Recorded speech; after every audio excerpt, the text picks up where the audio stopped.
Laura Kinney placed her palms on the cool glass surface of the large formaldehyde-filled vat, gazing silently into the large, round, brown eye of a calf.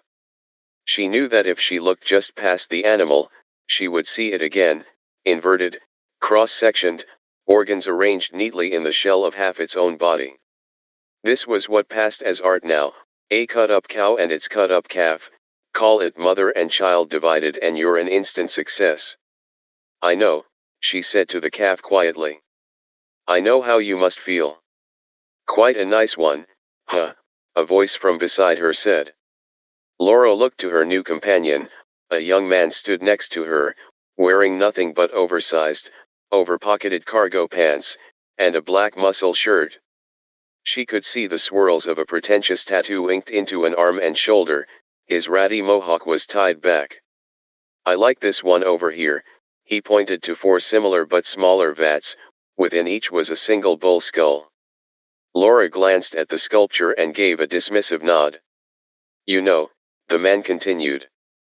Hearst was going to make a sculpture of a bull carcass having its way with a dead cow, with hydraulics and things, but it was banned and never made. People were worried they'd get sick cause of the smell. Laura moved from this display over to the next, a crucified animal cadaver.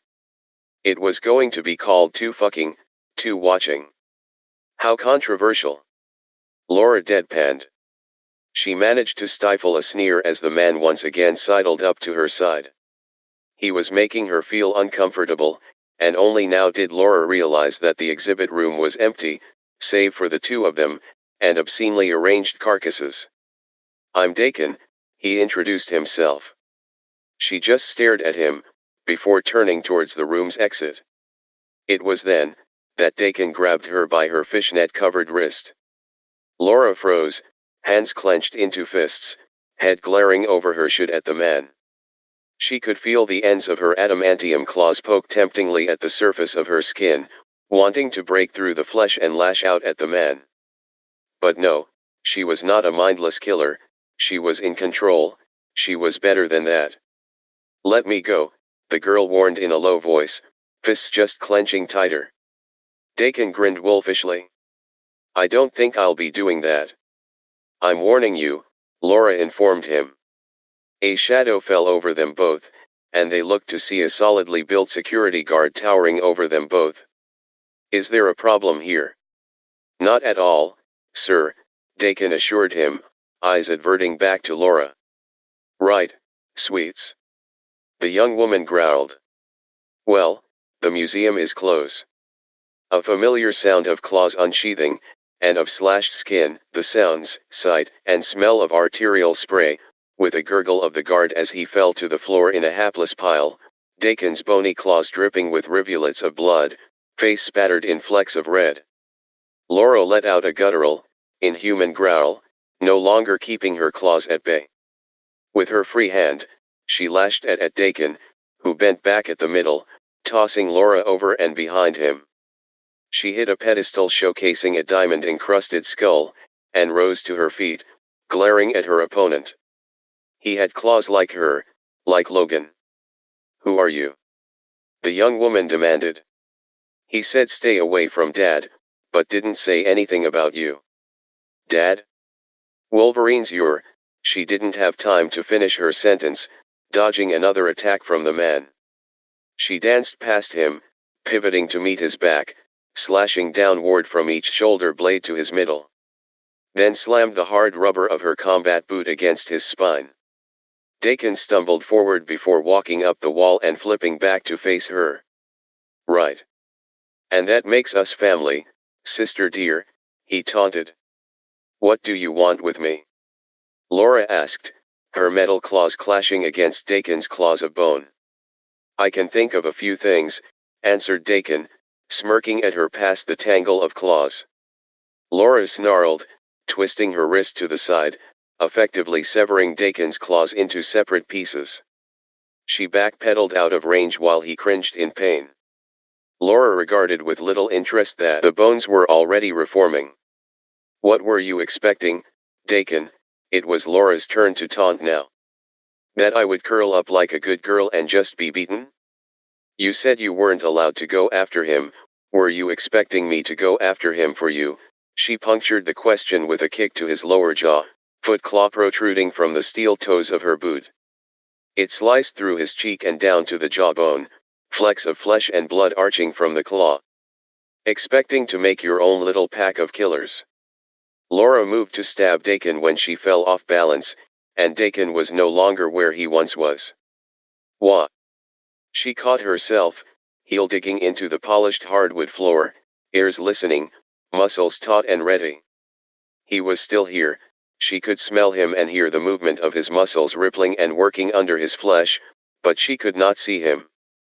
A searing pain took hold of Laura's arm, before the limb fell to the floor in a growing pool of blood. Staring at it dumbly for a few seconds, Laura sneered, deftly scooping up her arm and pressing the severed ends together. She spun to come face to face with her enemy. Quite unexpectedly, she threw her body weight into him, knocking him back and against one of the displays. The surface of the vat shattered, and Dakin found his back pressed against shards of glass and damp cow organs. The three, Dakin, Laura and cow, toppled over, the cow cushioning their landing, Laura flipping and landing a few feet away, awash in formaldehyde and standing on the now slick ground. Dakin rose to his feet, draped in preserved entrails, of which he cut himself free. He smiled that wolfish smile again, before lunging after her. Laura jumped back, digging her toe claws into the wall. Her severed arm was weaving itself back together, but it was still hanging halfway unattached, numb, and useless. She climbed up the wall, Dakin following frantically. The girl managed to reach the ceiling, and dug her toes in, standing upside down, parrying Dakin's claws with the claws of her one good hand. Both were down to one-handed battle, Dakin's other claws securing him to the wall. If you're not going to work with me, Dakin reasoned, then you can give our father a message for me. Laura had other plans. While they were dueling claw to claw, she managed to keep her brother busy while her wounded arm healed. Biding her time, she waited for just the right moment, then thrust her free claws into the ceiling, pulling her foot claws from the plaster, then once again kicked out at him. Her toe claw, dusty from mortar and white wall, sunk into the soft flesh under Dakin's chin, pierced his tongue and worked its way into a sinus. Laura swung back, dislodging her foot from his face, dangling loosely, claws buried into the ceiling. She watched dark crimson blood fall from the vertical wound in his throat and out his nose, running down his shirt and dripping to the floor below. Laura avoided his dead gaze, busying her mind with a way to get down. Laura turned away from Dakin completely, her back facing him. It was then that something nearly twice her weight slammed into Laura's back, freeing her from the ceiling. Now, Dakin's voice filled her ear with a violent snarl. As I was saying, with unbelievable speed, he spun Laura mid-air to face him. The two crashed to the floor with enough force to leave a crater of splintered hardwood. Since I can't have him, I'll have you. With that firm statement, Dakin pierced his sister's stomach with his three claws. He twisted them in deep, before ripping them out crudely. Laura inhaled, back arching in pain, and Dakin plunged his claws into her again. This time he stabbed through the floorboards, before once again wrenching out his claws. Again and again the murderous young man ran the girl through, bright red blood mixing with his darker-hued blood, and reeking, cloudy formaldehyde. Laura was beginning to lose feeling. Dakin was damaging her faster than she could heal herself. But Laura was never the type to just curl up and die. She had been through far too much for that. Grinding her teeth, she shot a fist forward, skewering her attacker's eyes. Dakin screamed in agony, clawing at his face while Laura threw him off of her. Feebly she got to her feet, an arm cradling her exposed middle and spilling organs, and ran. She knew she didn't have long, and could not fight him in this condition. Hurriedly, Laura searched for a place to hide, so she could heal. If she could just heal, then she could stand a chance against the two-bit namesake. The museum had been closed for some time now, and the halls were dark. This was not a problem for the girl, finding a sanctuary however, was. After a bit of searching, Laura tried an elevator. Frustrated that the elevator seemed to be shut down for the night, she pried the doors open. Peering down the shaft, she could see an elevator car 2 floors down. Laura chanced a jump, landing with a metallic-sounding thud onto the roof of the car. She pried open the service entrance and slipped into the elevator. Satisfied that she was safe for now, Laura curled up into a corner and waited. Laura was jolted to attention as a heavy thud rang out above her and the car shook. She had not realized that she had passed out. Laura looked down to her midsection to see bloody, torn cloths exposing her bare midriff. It was still pockmarked with bright red scars, but those would fade within the hour. She had been found. She had to think. Dakin had the high ground, and Laura wanted it. No sense in making her brother wait. Laura clambered to the roof of the car, popping up out of the service trapdoor and kicking Dakin in the stomach. He stumbled. The girl delivered a slashing roundhouse kick to his face, foot claw extended. Laura finished it up with a leveling leg sweep, which caused Dakin to hit the support cables of the car. Driven by adrenaline and feral anger, Laura gripped one of Dakin's arms, breaking it over a bent knee.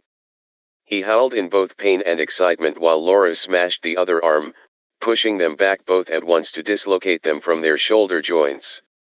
Another howl. Sickened by the sadistic man and poor excuse for their shared gene pool, Laura continued her assault, weaving his strong but broken limbs through the thick, taut cables holding the car aloft. Just as she noticed a wound beginning to heal, Laura broke the arm again, this time indulging in a few compound fractures.